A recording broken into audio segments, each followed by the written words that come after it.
the Google Business Profile. Now, anybody out there who knows me knows that I love a bargain, even better when something's for free. Now, Google Business Profile is free, and Sam is going to take you through all the ins and outs on how to set it up, get it running, and start attracting those customers that you really want. Welcome to Shoot to the Top, a podcast for professional photographers with web designer and marketer Sam Howarth and professional photographer with over 20 years in the industry, Marcus Ahmad.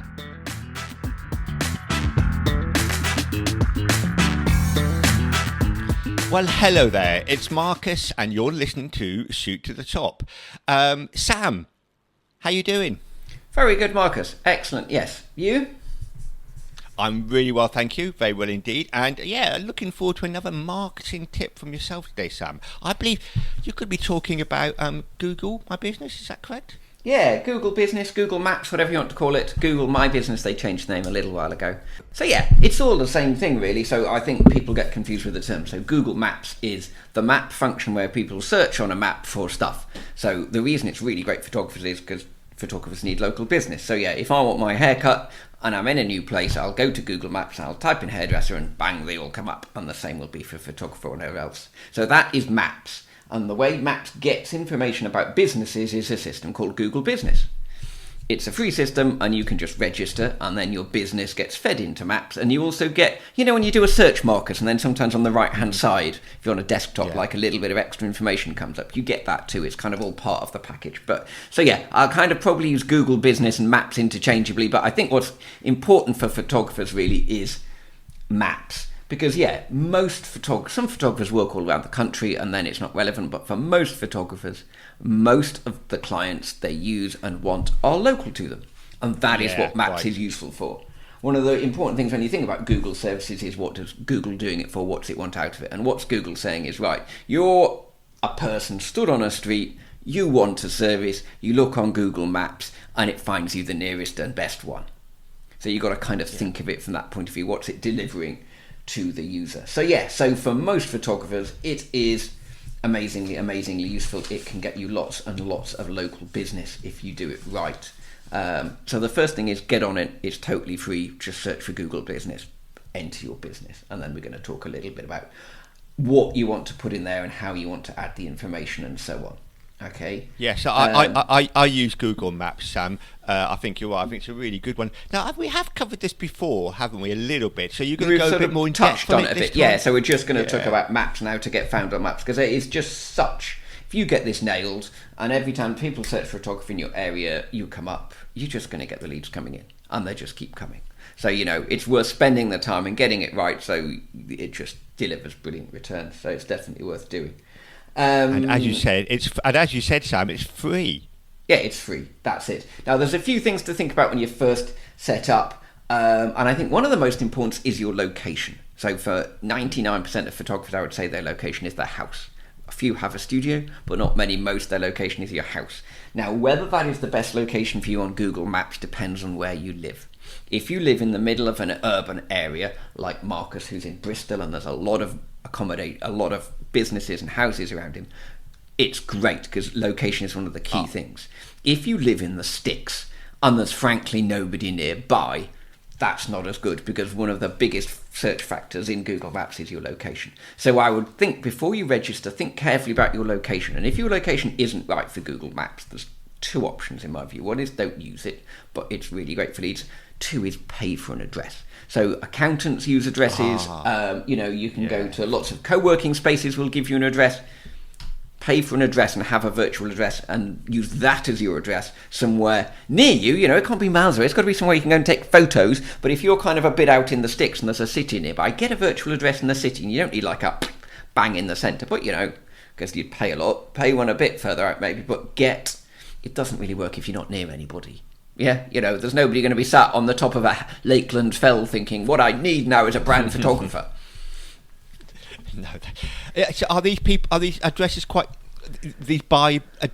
easy to find? Yeah, you know, just find offices, will often have a real office service, but also offer virtual office service, so, you know, your post can go there. and you can register with HMRC there and that sort of thing. So yeah, loads of places have a kind of register your office. If you ask your accountant, loads of accountants do it, so often your accountant will do it for you as well.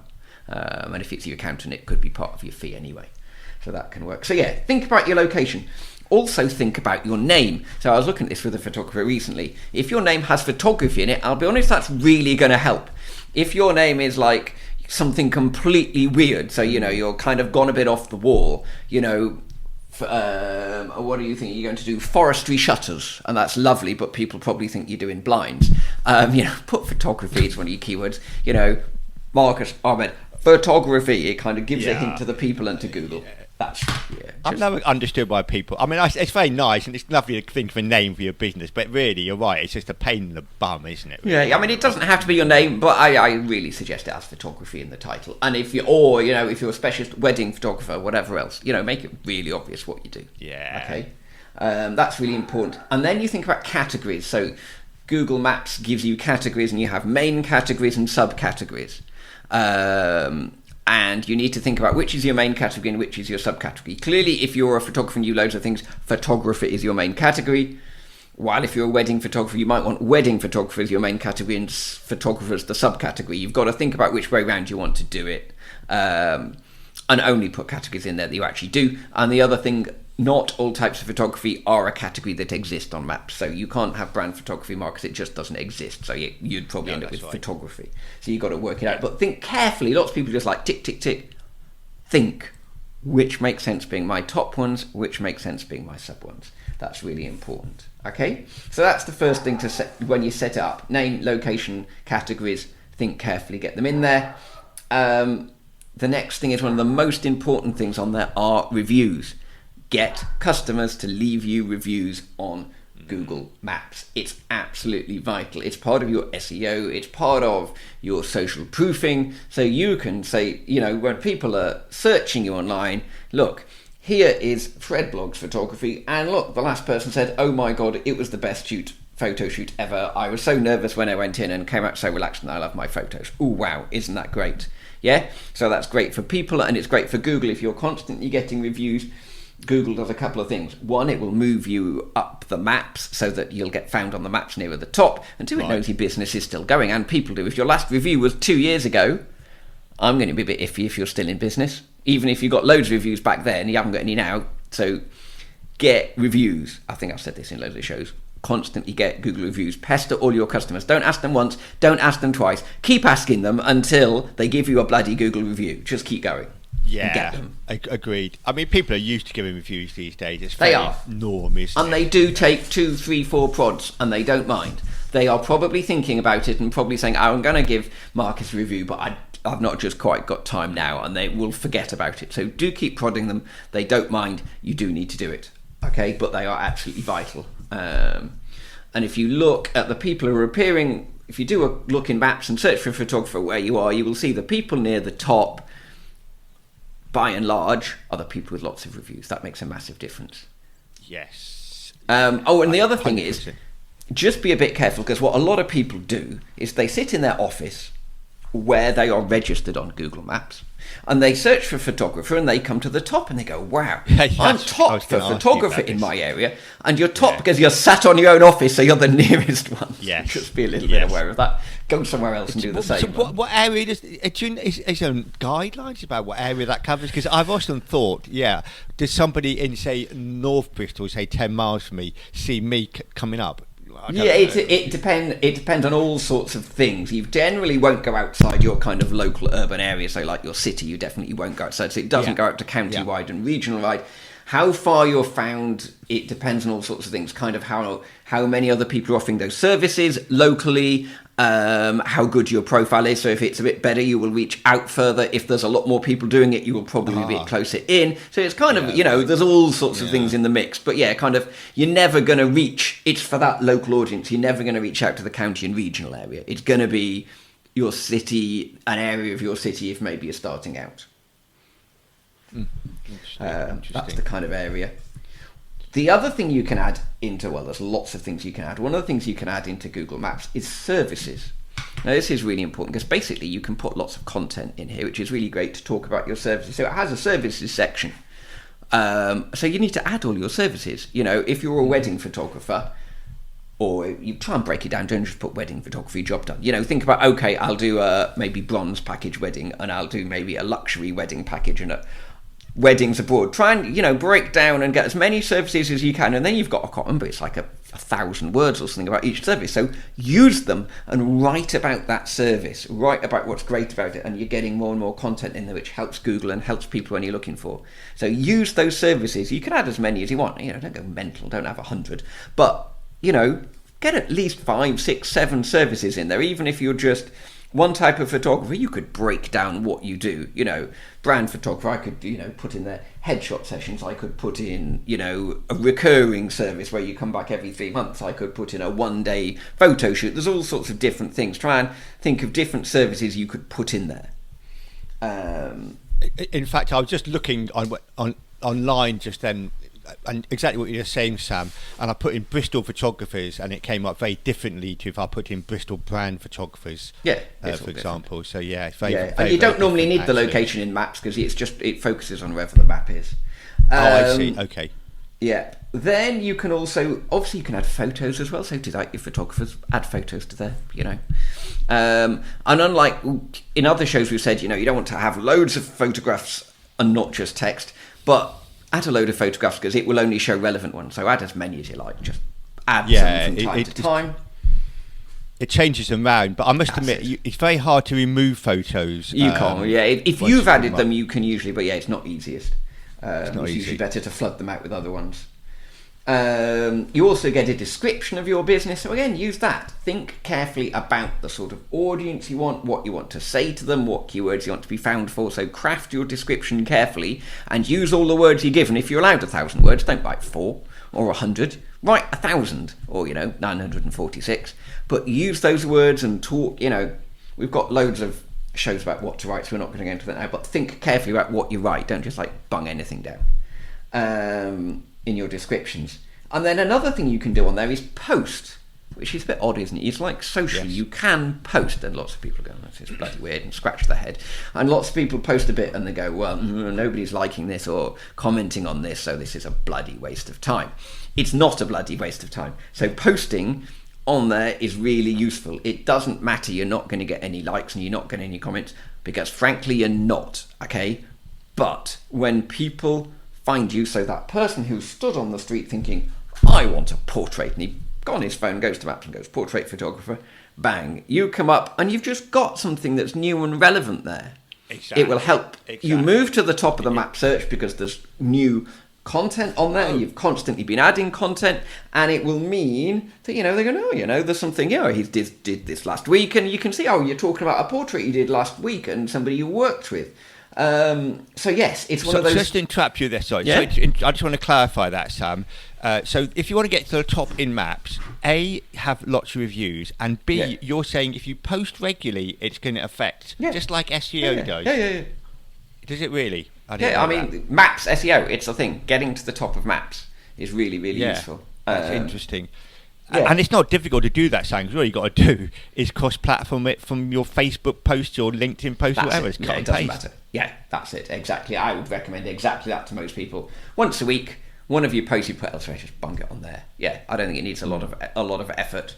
And the other thing to do, don't tell the other photographers. Look at the other photographers locally, and you'll find most of them are not doing this stuff. So all you've got to do is do it better than the other local ones, and you're going to start to move up. They have momentum on their side because whoever's at the top, even if they're doing it really badly, because they're at the top, they keep getting visitors, so Google keeps thinking they're good. So you've got that momentum to fight against. But if you see what other people are doing and you look at these areas and go, I'm going to add more services, I'm going to add more reviews, I'm going to think more about all of these things, you will start to outrank them. Okay. Sam, I've got a Google Maps. I call it Google. You're right. I've not recorded what it's sort of call it anymore. Maps, business, whatever. And I've got two. I've got one for my education side and one for my branding photography side. And every month, or whatever it is, I get sent from Google information about how many people searched, clicked on it, messaged me, or asked for directions, whatever. I find, and I've got 2 different accounts. How believable is that information, Sam? Because I find it very suspicious that they're both very similar. No, the data's spot on. They're not trying to con you with that. The data is absolutely bang on. Yeah.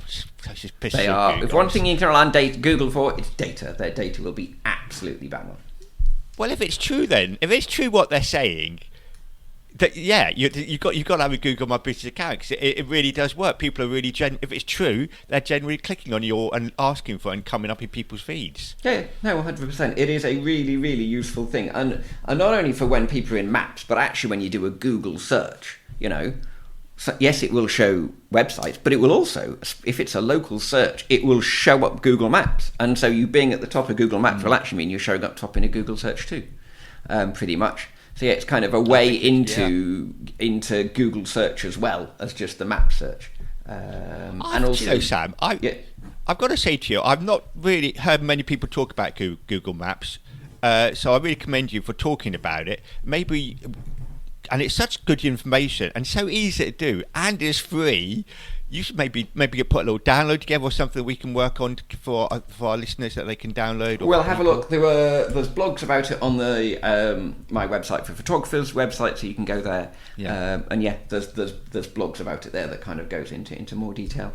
Okay. Yeah, and I run reports on people, which are really useful. So I run reports for people, and it like compares them to the top 3 people, so you can really see what am I doing, what are they doing. Oh. Then you can really see what you need to do to get to where they are. Oh, can you do a report for me? Yes, Marcus, I'll invoice you later. I'll talk to you about that later. Yeah, okay. They're only there, Well, that's nice, isn't it? You're your mate, so I'll talk to you about it later, Marcus. 50 shows you've done together, Sam. 50 shows. Cool. Nice. So yes, okay, basically, Maps is a really untapped thing. Loads of people don't use it, ignore it, or just, if they use it, they've kind of just thrown stuff away. But if you just put a bit of effort in, it is a way you can get, as long as they say you're not in the middle of bloody nowhere, you can get, consistent queries. And once you put the work in, as long as you're then just getting the reviews and putting some posts on, they just keep coming in. Yeah, fantastic. Oh, Sam, that was excellent. I really, really enjoyed that. And I really hope our listeners have enjoyed it as well. And if you're a new listener, please go to our website and subscribe to our newsletter, and then you'll be able to get even more information about the show. We give little tips out and stuff and so on and so forth. It is. And what is the website, Marcus? Oh, yes. It's www.shoottothetop.com. Yes, that's right. A lot easier for me to say than the old one. Yeah, so you can go there, and if you are a regular listener, thank you very much for being a regular listener. But we'd love a review, because what a review does, it not only makes us feel good, it gives us better rankings, so more and more people can listen to the show, and we can spread all this lovely goodness of information to everybody in the whole wide world. Brilliant. Thank you, Marcus. Right, I'll see you next week, Marcus. See you next week. Take care. We hope you enjoyed this week's podcast. You can like and subscribe on your usual podcast platform. You can find Sam and Marcus on LinkedIn and at websiteforphotographers.co.uk/podcast. See you next week.